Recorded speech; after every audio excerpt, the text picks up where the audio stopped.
a microphone. I know y'all got something important to say. So with that, are y'all ready? Yeah. I'm sorry, y'all. Are y'all ready? Yeah. Make sure your kids. All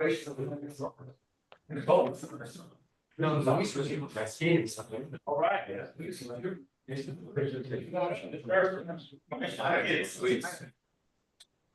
Are you first? Yeah. Yeah.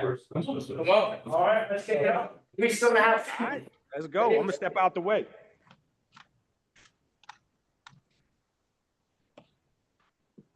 Hello, everyone. Can you hear me? All right. Good.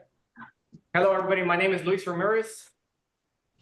I'd like to begin by thanking you all for including us in this forum, allowing us to speak to everybody. For a lot of us in here have been through the juvenile system, so this is something very important to us, something near and dear to many of us who have gone through this system. And it's an honor for us to be here. I'm one of 5,000 people in CDCR with a life without parole sentence. I'm one of 1,000 juveniles who was sentenced to life without parole and still has life without parole. I was 16 years old when I first got incarcerated, and I was sent straight to adult court. I never really went through the juvenile system. At 19 years old, I was already in prison. And there was not many opportunities afforded to us at that time.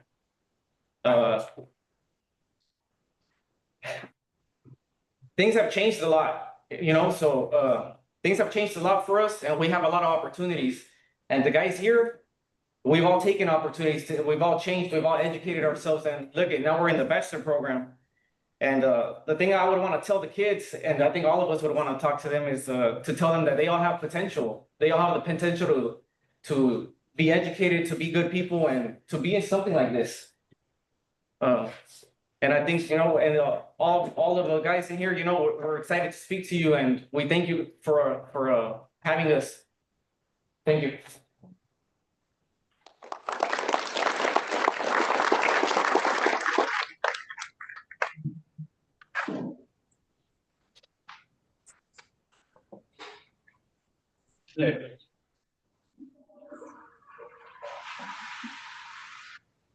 Good afternoon, everyone. My name is Samuel Nault. It's a pleasure to be here with you all and share this space. I'm Chippewa Cree and Native Hawaiian. And being in the system early on as a juvenile, this is a result of that. I feel like that greatly influenced the trajectory of my life and ultimately landed me in a place like this. Now, the person you see before you today is a direct result of support and positive support and the good work that people are doing to educate us and push for that positive transformation. We have a responsibility as a society, each and every one of us, the youth, because as kids, we grow up, we notice that there's something terribly wrong with the world, but our parents tell us how to live and condition us to get used to the way that things are.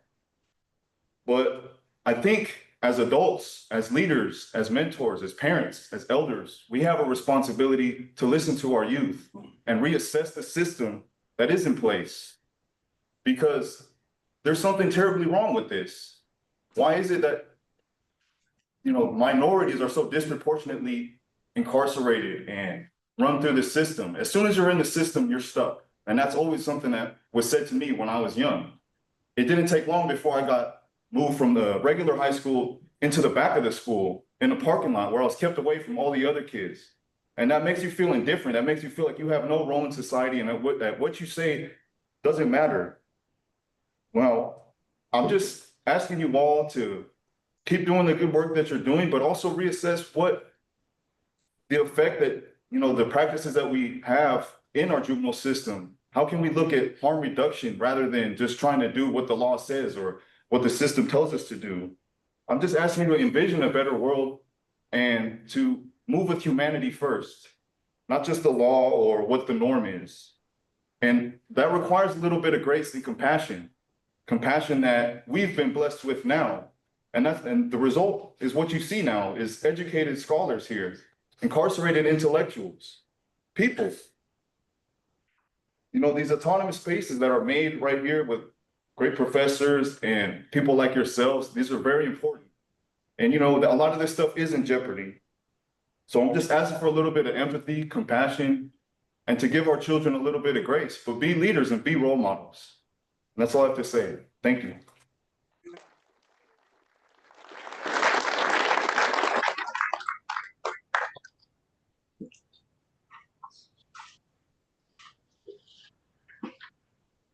Good afternoon. My name is Benjamin. And I just want to thank you all for giving us this opportunity. This is a wonderful thing for us to be able to participate in. Some of us have never even imagined or visualized these kind of opportunities. So just to be here, it's an honor and a privilege, and just want to thank you all for giving us this. My story began at the age of 15 when I was tried and convicted as an adult and received a life sentence. I've now become trapped in the justice system. I'm 44 years old, have served 30 years of my life incarcerated and in prison. I went through juvenile hall and entered the California prison system at 17. Where I found a lot of hope was through education. Education has given me the opportunity to find strength, to find hope, and to find myself. What I wanted to share with you is that who I was when I was 15 years old, I'm not that person no more. I've actually been able to earn my GED, earn my AA degree, and I am now participating in the bachelor's degree program through Cal Poly Humboldt.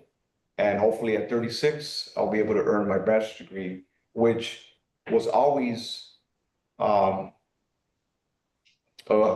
goal, a life dream that I never thought I'd realize. Even through the system in the 90s, it was pretty dark. We didn't have much hope. So to be able to have these opportunities now, it's amazing for us. And I just wanted to emphasize that never give up on us. I mean, we're your community. And we go through our own stages in life, and we learn and we restructure it.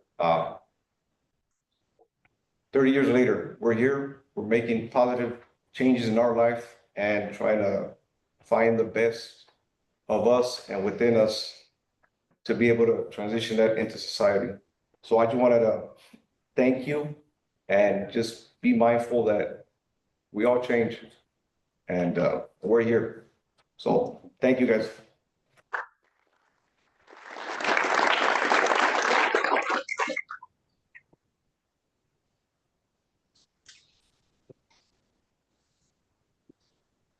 Hello, my name's Antonio Barajas, and super nervous right now. My heart is racing. I look into that room and see a lot of people that care for juvenile justice, and all those kids out there that are suffering, and they don't even know they're suffering. No. So some of us, I'm sure all of us, wish we had a time machine to go back to when we were kids and fix all the mistakes that we did. And in a way, you guys, this is a time machine. Those juveniles could end up taking our place, sadly. I hope that's not the case. I'm super proud to see this many people that care and that are there. It makes me think back on all the people that were trying to help me, which I totally ignored. I know all the people that stepped up and tried to do something in my life, which sadly they didn't get through to me. And I can't imagine all of you that do work with these juveniles, you know, what it feels like to see them go through the things that, you know, all the damage they do. And I mean, I look back on all the people that I ended up hurting it. And I think back on all the people that were trying to help me and all the destruction and all the damage that they were trying to fix in my life. It's hard as hell. And I'm sure the pay is not as good as it should be for the important work that you guys are doing. Indigenous kids, first of all, have have it a lot tougher, you know, where they're coming from is. Can't imagine, I've been in here, we've been educating ourselves, we've been learning history, and the history is, it's terrible. It's terrible that type of trauma, that type of tragedy and genocide, it lasts in the community, it gets passed down. You may not be able to identify it when you don't know the history, but you feel it in your bones, you feel it in your family, you feel it in the communities that you look around, and there's not that much opportunity. I don't want to sit here or stand here and be like, whoa, it's me. No, I'm here trying to work to change what I did. I can't fix everything I did, but I could make sure that the next kids they don't end up following my footsteps. And I just want to thank all of you for being here. You know, it makes my heart happy as hell to see all of you. This many people that care for juveniles. I hope none of you get jaded, and I could see. I would understand why somebody would get jaded. You see a kid struggling, you try to help them out, and you know, society and many other factors work against you. And just to see that, you know, them going through this and see them destroy other lives, not just to their own, it must be daunting. So I just want to reinforce that there's hope. You know, there really is hope. It may be tough. There's dark days for sure. But there's always light, you know, with people like you that are willing to step up and not give up on kids and show up to events like this. And I just want to commend all of you and say thank you from the bottom of my heart. Thank you.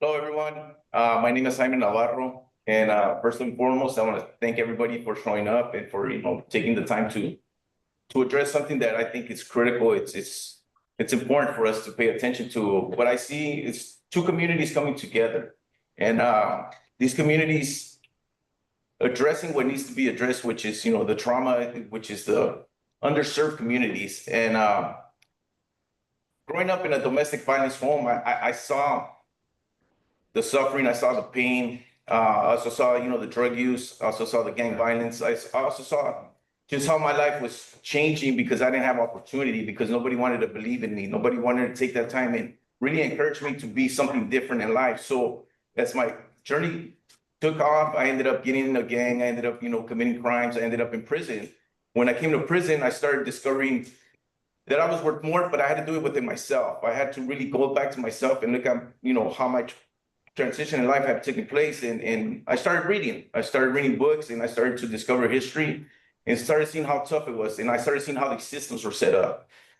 For me, getting an education has created, a passion for education to the point where I want to educate. I want to get out of here and I want to be a, professor.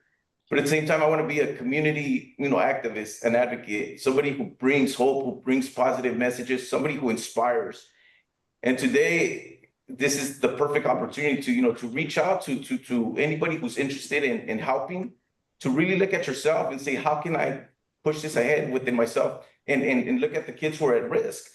I think that a lot of times we fail to provide any assistance because we don't know how to intercept those kids. We don't know how to address them. We don't know how to communicate with them.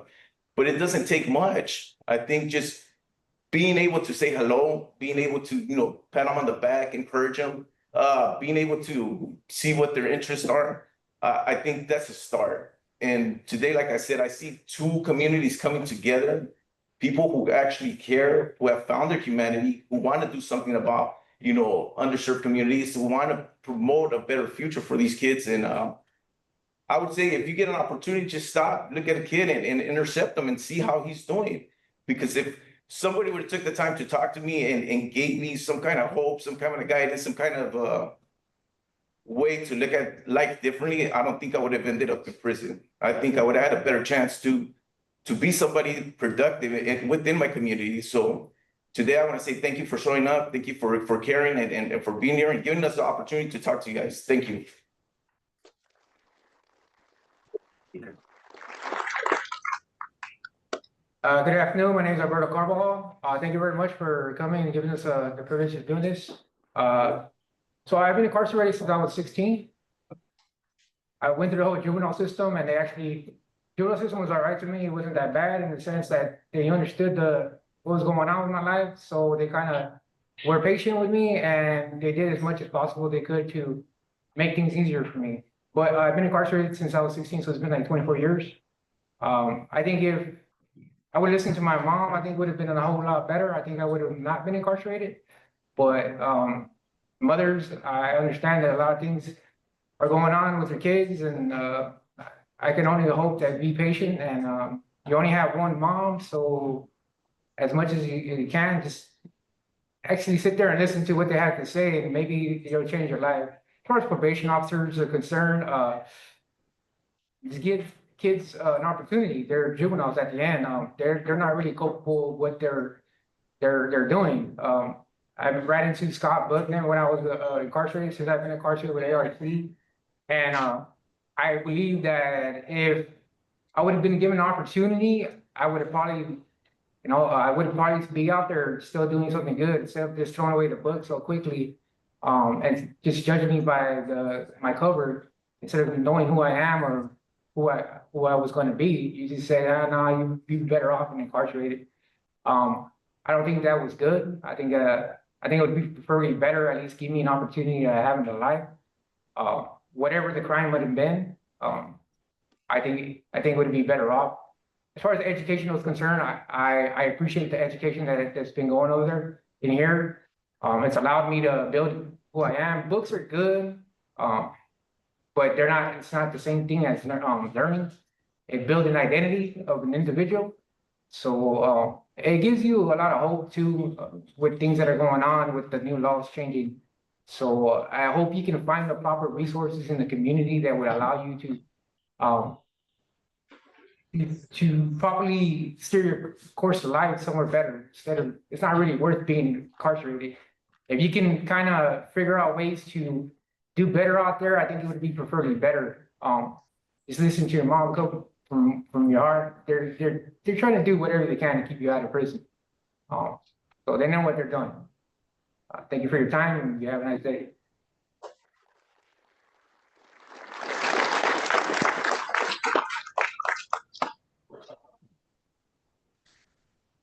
Hello, everyone. My name is Dana Offley, and I would just like to say to the youth that education is like the cheat codes to a video game. In Grand Theft Auto, if you have more tools and supplies, you're more likely to win. That's what education is, the tools to help you succeed in life. As a youth, I didn't take my education serious. I want to be tough, be like everyone that I've seen in my neighborhood. I ended up getting in trouble. My mom sent me to live with my dad. My dad was faced with a decision to either let me go a grade behind or put me in special education. He chose to put me in special education. I got in those classes and I allowed myself to believe that I was done. Those lies that I told myself prevented me from pursuing my education. As an African American, I understand what it's like to be stripped of your culture and your history and trying to succeed when so many people want you to fail. I needed someone to believe in me. What I learned is I have to believe in myself. You have to be the person to yourself that you want other people to be to you. Simply put, you have to love yourself. Believing in the youth and building bridges towards education and success instead of incarceration and punishment is the key to empowerment and hope and opportunity. The opportunity to allow our youth, which is our future, to become the people that they're meant to be instead of the bad decision that they made. Thank you all for your time.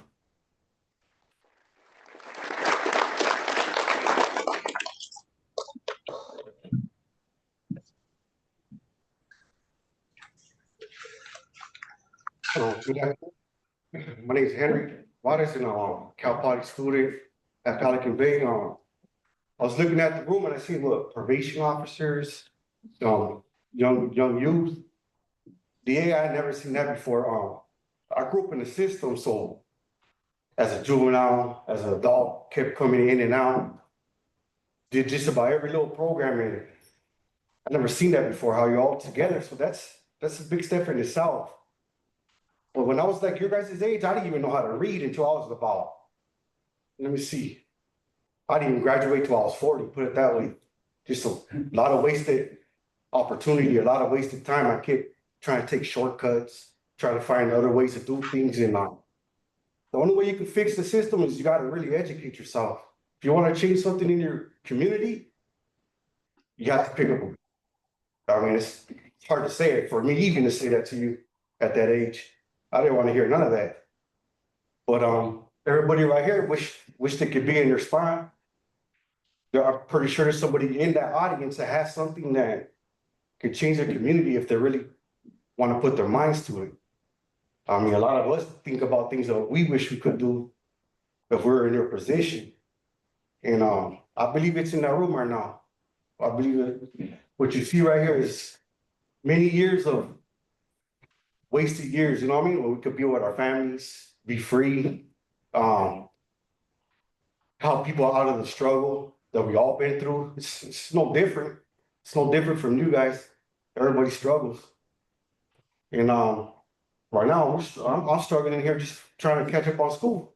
So it's common, and I just want to let you guys know that there's real opportunities if you have an idea and you see someone right there that you guys think you guys can put it, I think you guys can put it in play. I think you guys can really make it happen. Because that's what you're there for. And with my time, thank you.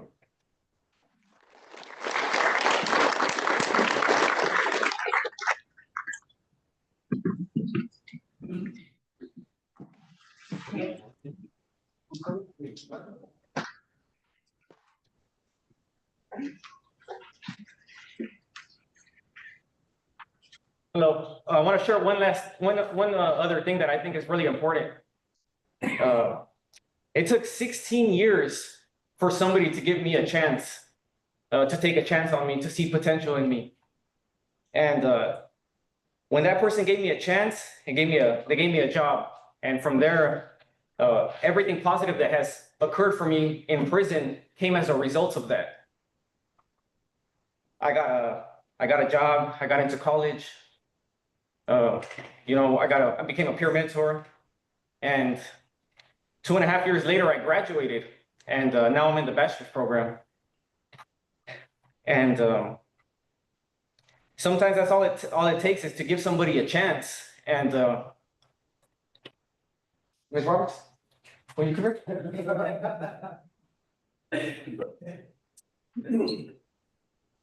Yes. This is Mary Roberts, the computer teacher here in Pelican Bay. And she's the first person who gave me a chance. It took 16 years for somebody to give me a chance. She saw potential in me that up to then nobody else had seen.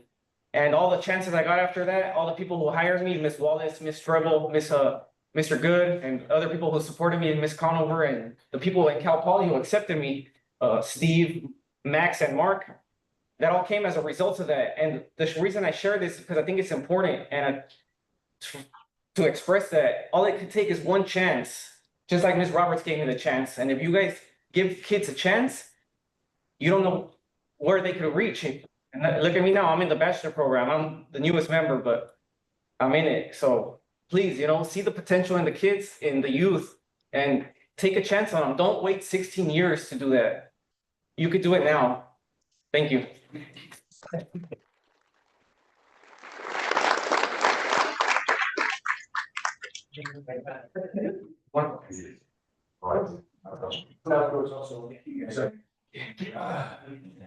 Hello, everyone. My name is Davion Holman, and I'm somebody who's been impacted by the system also, you know, being in the system myself and my family in the system also. And I just want to talk to probation officers, and I just want to let y'all know, man, don't give up on the kids. Let them know that y'all love them, because a lot of us, we joined gangs and we ran the streets because we didn't find that love in our household. We thought that love was outside our household, in the neighborhood that we came from.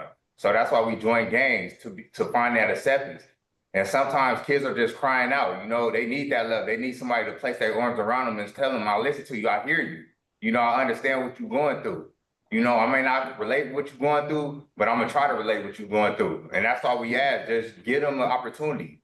Don't throw them away, because throwing them away is not gonna do nothing, because we all been thrown away. We all have to find confidence back in ourselves, because we put on that persona, we put on that name that we got from those streets because we didn't like who we really were, you know, because we was crying out, we wasn't getting that acceptance. So that's all I'm just saying. Just give these kids that acceptance, give them that love, show them that support, show them like, man, I hear you. You know, I understand what you're going through, man. I'm here to help you. I'm not preaching to you. I'm not teaching to you, but I just want to build understanding with you. And that's it. Thank you.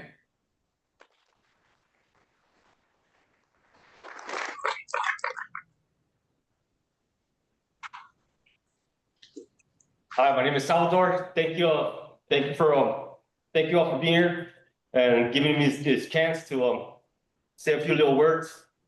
I've been in and out of jail since I was 13 years old, and you guys see the news, Los Virginia Juvenile Halls. That's the juvenile halls I used to get sent to all the time, and you see what's going on over there. You don't want your kids to go through all that stuff, and especially probation officers. You guys don't want to put these kids through all that stuff.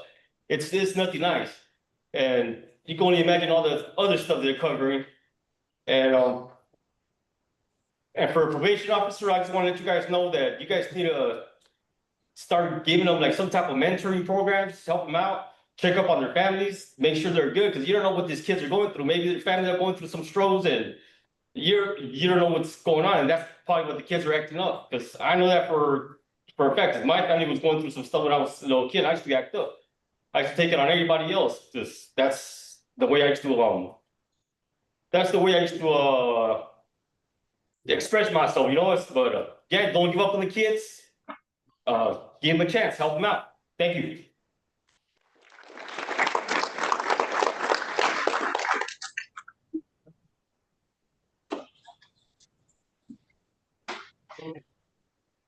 Antonio Barajas. I'm a little less nervous now, so let's try to talk again.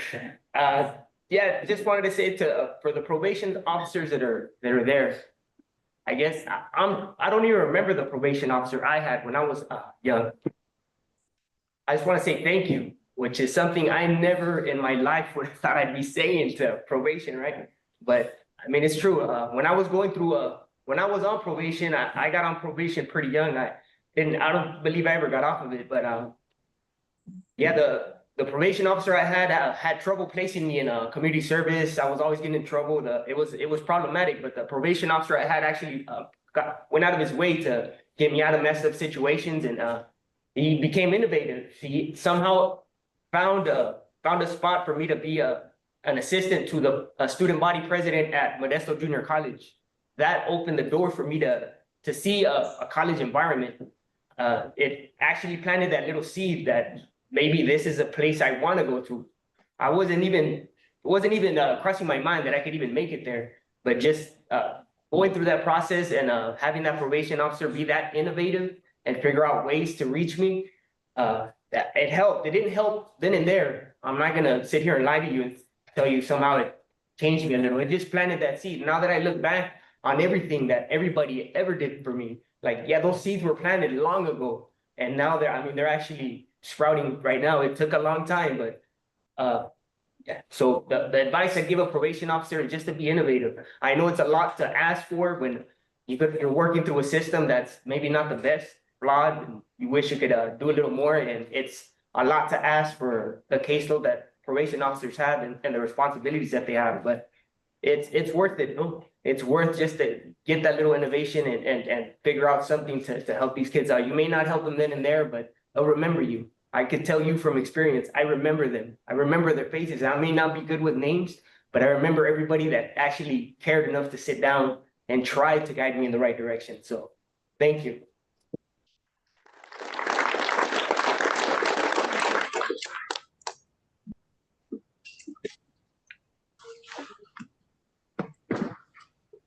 Morning, everybody. Appreciate you all for being here and for having us. It's an honor to be able to speak to everyone there. I know that just by you guys being there, it means a lot to us, and it says a lot that you guys are willing to be open to hearing what we have to say. And you guys are there because you want to be helpful, open-minded, and I respect that and appreciate that. My name's Adrian Garcia, and I've been incarcerated more than half my life. I came to prison when I was 18 years old, and I was in and out of the juvenile system for 3 years before that, on and off. I never had no consistency in my life, and I think a lot of what these juveniles need is somebody showing up for them as much as they can and just being an active listener, sitting there and listening to what they're saying, because even sometimes when they're not speaking, they're saying a lot, and they're saying a lot through their actions. That's why some of them are probably in this institution, right? But we're a society that kind of puts a lot, from what I've learned, on statistics and data and stuff, and we have a lot of data that says that these young minds aren't fully developed. They're not fully developed to treat them as if they're adults and throw them into a system that does more damage sometimes than good. And just discarding them it's not the right way to do it. There's so much more that we can give them. There's so much more that we've learned as a society and grown. I think we just need to continue, as you guys are doing here today, is listening, sitting back and listening to what they're saying. They're speaking to you, they're telling you. Sometimes it's just basic needs that are not being met, that they need. Somebody to sit there and have a conversation with them and show that they matter, they're important. All them kids in there are important. They have so much that they can give, and they just need to have that person to reach out and believe in them. I've gotten that through my education in here, and I understand now, as an adult, a 38-year-old man, that education, it does a lot. And with our education, the stuff that we've learned, not just through education, but through our lived experiences and those around us, we have so much we can give back. And like I said, I respect you all for being here and hearing us out and hearing what we have to say. I think those kids are asking for that same thing each and every day. It's just to be heard and made to be felt, and what they are, which is important to our future, and important to society. And we here, I can speak, I'm pretty for sure for all of us in here, that we believe in everybody in there and all those kids there, that we know that they can and will make a difference. And they just need to have somebody see that light and bring that light out in them. I thank you all, and I respect all that you're doing and appreciate you. Good day.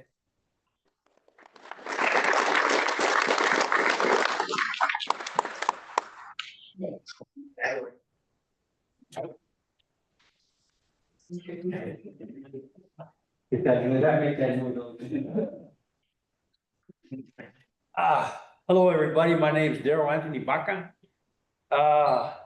Omasequali, Chimapanotik. I get some attention over there. It means my people, what's happening. I look in the audience and I see my relatives, I see me. We're the same color. I used to have hair when my hair was long. I used to look like that. My last name is Baca. My family comes from New Mexico on the reservation. All my aunts and uncles, my family is from New Mexico. A lot of people don't know this story, but that's where my people come from. My grandmother's grandmother was one of those that they rounded up and took to Oklahoma, put her on the reservation. My mother and my grandmother, they moved out in the late 50s, moved to California, where they assimilated and tried to identify with the environment that I grew up in.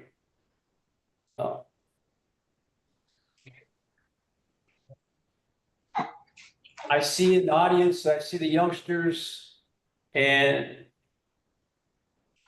I recognize body language where you kind of lose interest on what's happening right now. And I know it's unfortunate, but I know some of you will be in prison. I hate to say that, but it's true. I'm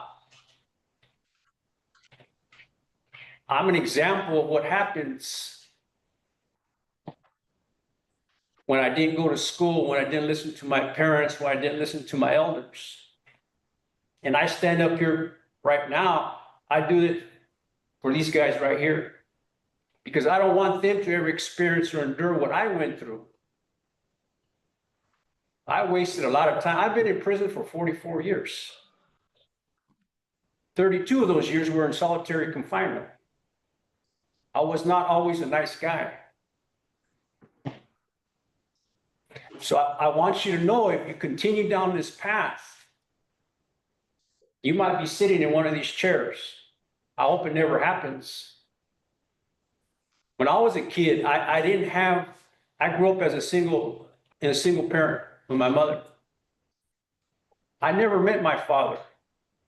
So I never had that father figure to give me the guidance and direction that I needed. At home, there was a lot of violence. And like most of these guys, we didn't feel that love and acceptance, but we found it in the streets. So my story is a lot similar to these guys. Education, I've said this multiple times, it saved my life. I encourage you guys, you youngsters, start educating yourselves, pick up a book, read about your history, read about the atrocities that your relatives have gone through. And now read about how you can lift your communities up. What can you do to make it better? Because nobody's going to do it. You have to do it. If you're waiting for somebody to pick you up and give you a better life, it's not going to happen. You need to stand up and do things. If you want something in life, you just have to go out there and do it. For me personally, my transformation has been through education. It's given me an understanding of who I was as a child and who I became. You know, I was messed up. I was angry. I was violent. I developed all these character defects because of my upbringing, because of what I didn't receive. And I wasted a lot of time. I do this because I don't want these guys to do it, and I don't want you youngsters in there to experience this lifestyle right here. Build up your communities. Probation officers. I had something written down, and I don't know, I came up with this to help you connect with the juveniles, is maybe invest in a program where you yourselves can come into institutions and have conversations with us that we could give you and you could take back to your communities. I know there's a lot of logistics involved in this, but you could go through a vetting process and get with the staff, the sponsors, the educators, and maybe get some names of people that they might be able to help with what you're doing. And then come in here and listen to what we have to say, bring your questions, and we could answer them. And maybe that might give you a little bit of insight on how to connect with our youth out there. Again, youth. I've been there, man. I struggled. And I'm just saying the only way out of this is you yourself have to dig deep down inside. It has to come within you. Take pride in your ancestors. Listen to what they have to say. Educate yourselves. Build up your communities. Again, I thank you for this opportunity, and good luck moving forward.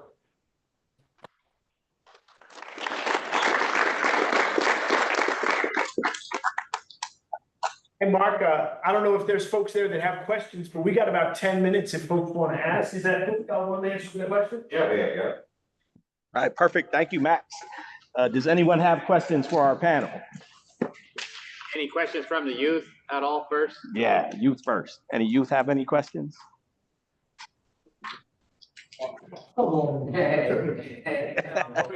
Don't be scared.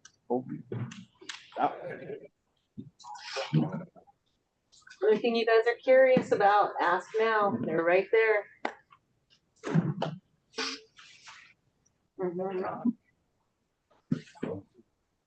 All right.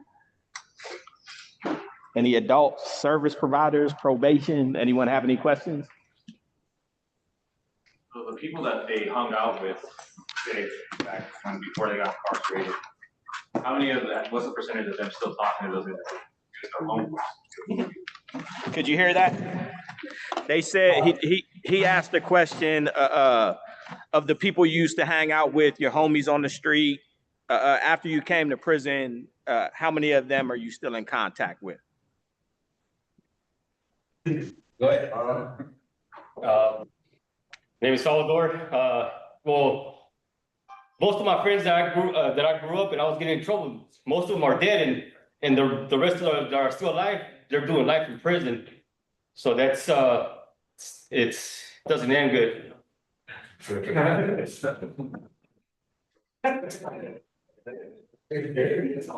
This whole concept about homies, my homeboy, like I said, I've been incarcerated for quite a while. Everybody I grew up with, they've all passed away. My family is, I think I have one living uncle left, and that's it.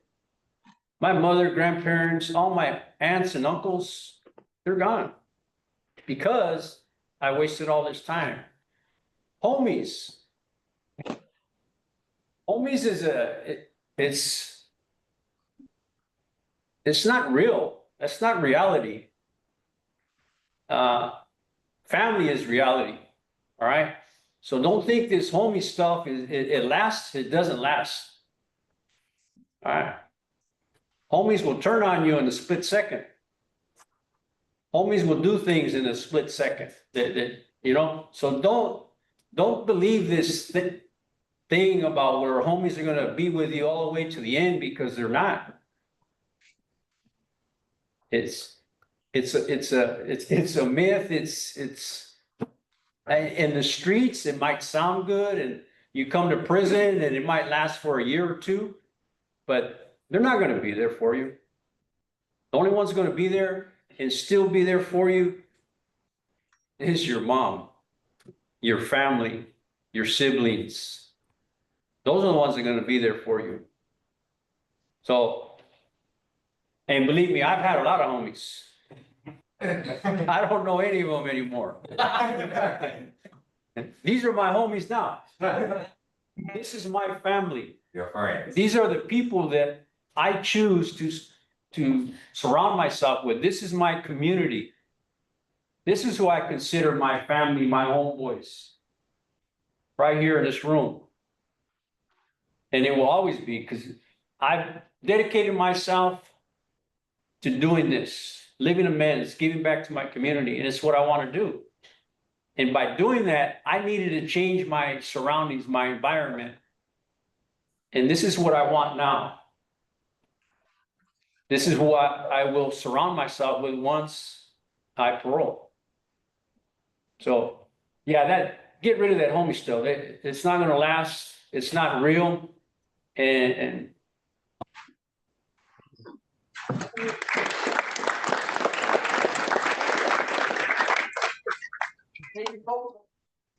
Your communication professors. Yeah. No. Hello, my name's Bill, and I just want to say something about, like Mr. Baca was saying, about homies are the ones that you end up trusting and stuff. Like, some of the worst enemies I had on the streets ended up being people I'm not real close to here in prison and stuff, because those are the people that ended up, I saw that were real and stuff, Homies may sound good on the streets and all that stuff. We're going to be there. I'll be there till the end. I got your back. But at the end of the day, like you said, everybody's going to look out for themselves and do what they want to do. So to all the youth out there, you say, oh, I got my ride or die and all that. Well, he's probably going to ride off into the sunset without you one day or something. You know what I mean? I mean, the very end, like Mr. Baca was saying, the other said, like, it all comes down to family. The one who stuck with me for most of my time in prison, this is my 31st year in prison, was my grandmother, and I broke her heart every night. She'd wait up for me to make sure I came home and stuff, sit there, cry, say, hey, what are you still doing? You're gonna get hurt. Oh, hey, grandma, todo está bien. I'm okay and stuff, Never really listened to her and stuff, Same thing, Mom, I didn't talk to my mom for like probably 25 years until I was in the SHU. When my wife died, she got out. We don't have a close relationship. But to the youth, you might sit here and think like all of us are crazy, like we don't know what we're talking about, but I'll tell you, you're wrong, you know what I mean? Because I was in your shoes many years ago, just sitting there like, man, why am I forced to go to these meetings or whatever, watch these conferences and stuff, you know? But I think back now on the few like counselors or my woodshop teacher or a couple of people that were in juvenile hall and stuff where I was at and stuff that actually reached out and had good advice, but I was just like, oh, you people don't know what you're talking about. You guys are a bunch of old people. You know, I know what I'm gonna do. I'm gonna live my life. You know, well, this is living my life right here, my 31st year. You know what I mean? So, I mean, that's when you guys have plans for your future and stuff, and you think it's cool and you're gonna make a bunch of friends and look good and stuff, then, you know, I'll tell you, but I wish I'd listened to my grandma, and I wish I was sitting at home with my kids and my grandkids right now and stuff, but other than that, like, just, you know, just believe in yourselves. That's all you gotta be, is be you, do you. At the end of the day, just be who you are. Don't worry about trying to impress nobody, you know, because all you're gonna do is just end up, you know, pushing everybody away and stuff because everybody's gonna see you're fake. You know, so just be you, and people are gonna respect that in the long run. They're gonna respect who you are now, later on, when you're older, whatever. So, thank you.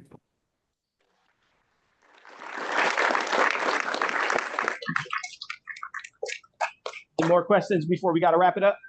Right here, right there. Yep. I was wondering if the students wanted to kind of address, maybe give us some tips about how to better engage the kids, because I think a couple students said, you know, a lot of people tried to reach out, tried to get through to me, but just couldn't, you know, I didn't listen or I was hard-headed, but what's the best way in? How do we connect better?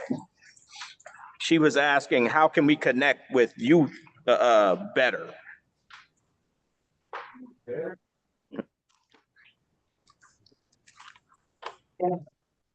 Antonio Varas, like I said before, when I was growing up, yeah, they were there, they were trying to talk to me, and I just couldn't listen. I lost family. This is kind of my inheritance. Gangs were my older brothers, my older cousins. I was the youngest, and that's what got passed down to me. I lost two of my cousins to gang violence, and that really affected me. And I just didn't know how to talk about it. And there was a lot of hate in me. And I don't think nobody really recognized that in me at the time. And I wasn't really upfront to talk about it. So I think it's difficult to say, but just somebody that just being there, that's a major thing. Even if you can't reach them, I mean, just consistently trying and just actually being there. Sometimes it's just letting them talk. You just posed a simple question like, how are you? How are you feeling today? Something simple, just anything, any few words to get them to open up. Let them tell you instead of you tell them. Because a lot of times we're not really being heard. As a kid, I wasn't really being heard. No, I was being talked to, but nobody expected me to talk back.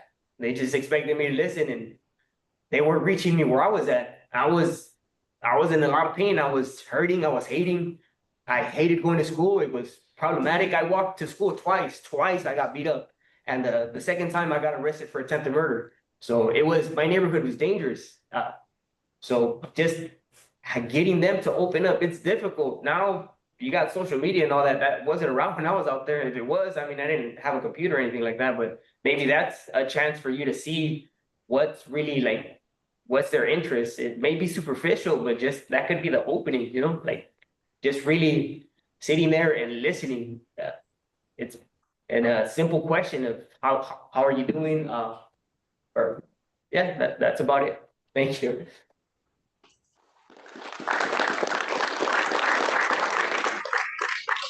Mark, real quick, on how to connect with the juveniles. I think the only way that I would connect with somebody is somebody that I can relate to. So find somebody that they look up to. Find somebody they respect, somebody that looks like them, somebody they can identify with, that has their stuff together, that can be a mentor, that can help them and give them that guidance that they need. I think if you bring on the people from the outside, it's difficult, but bring somebody that they can relate to.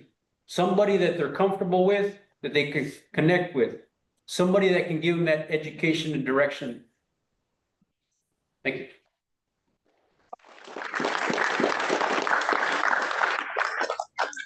Hi, my name's Alberto. The way I think about connecting is like, if they're in trouble, first thing that come to mind is boot camp. But like that, you can't really do that anymore, so.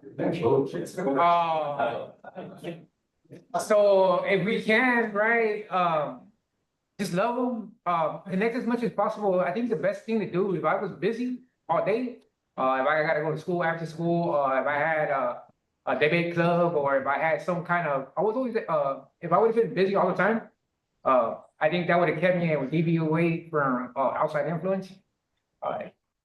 Being strict in the home, I think, would be a good idea.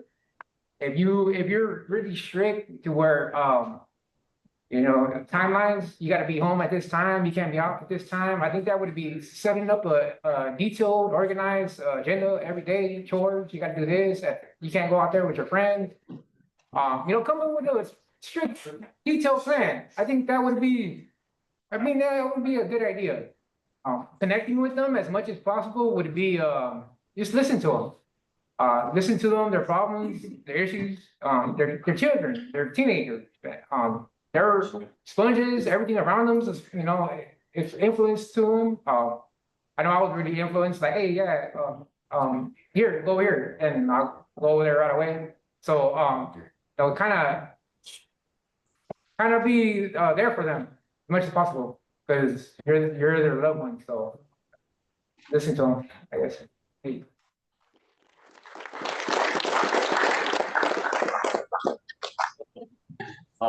My name's Frank Escalante, and thinking back, like I was in the juvenile system, and the one thing I think I had to go to like this class, and it was like this white, he was like a white doctor. He was dealt with a substance abuse program and everything, but he kind of brought like a couple of us together. The only reason why we got together is because it was mandatory. If we didn't go, we were gonna be locked up, juvenile hall, camp, stuff like that. But he was kind of like, "What do you guys want to talk about?" And he left it up to us, but we were afraid that if we were to speak, that he was gonna, make a bad report and lock us up anyway.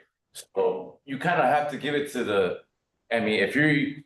yes, it counts if you have some type of relation, like you can connect with the juvenile who looks up to somebody, but if you're just in there implementing it, you gotta have to let them control the narrative, like let them hold the space, like what do you guys want to talk about? And it could be anything, right? Like it could be like if there's drug use and anything, you just can't really like no, you guys can't be doing drugs, but like ask why are you doing drugs? You know what I mean? Because a lot of us that were in the program, like the very end, the only reason why we went was because we didn't want to get locked up, and there was a pizza party promised to us at the end. This is like late 90s, early 2000s. So, like it was at the end, we started opening, like a couple guys started opening up, like, like my mom's not there, I have fun with my friends. This is what like we're all into, like drinking or smoking weed. And the very end, and then the counselor was starting to get to it.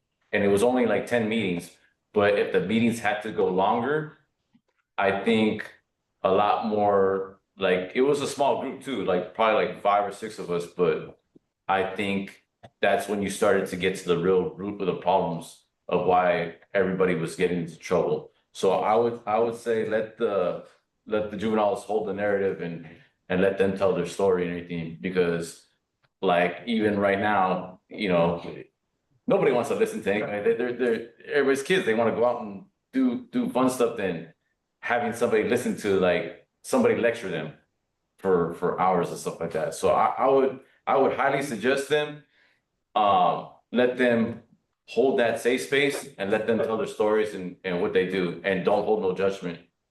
Yeah, that's it.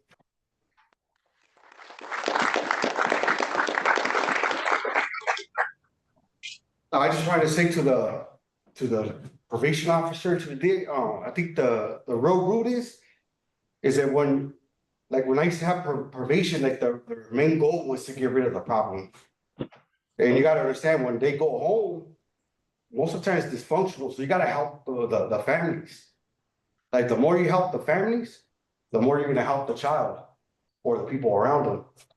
So it's deeper than just one child just getting rid of the problem, sending them to the halls. going to the hole. They're just being isolated. They're just getting meaner. They're just hating everything. So I think you have to help the family, of those individuals. So that's all I wanted to say to the DA and the probation officers, to stop locking them up and find out what the root of the problem is. All right, thank you.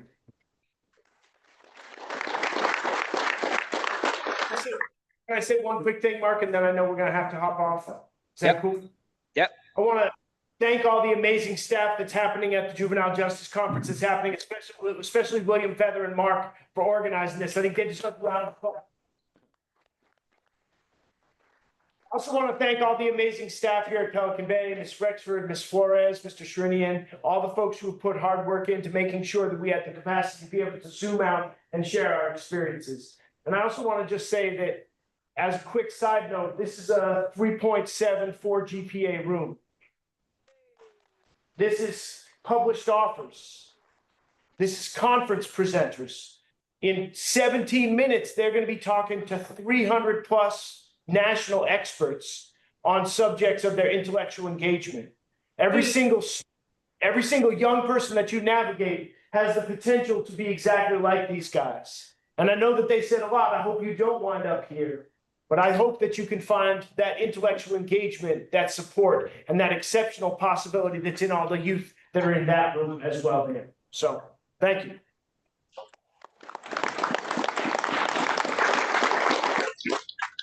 I just want to say thank you, gentlemen. Really appreciate y'all zooming in today. You have mentored me over the years, so I'm deeply appreciative for that. And I'm always awe-inspired by your resilience in the way that you show up in life. So thank you very much. And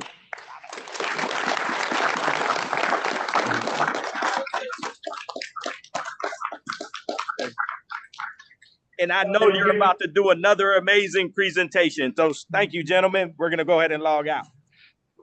So we're going to take a 10-minute break.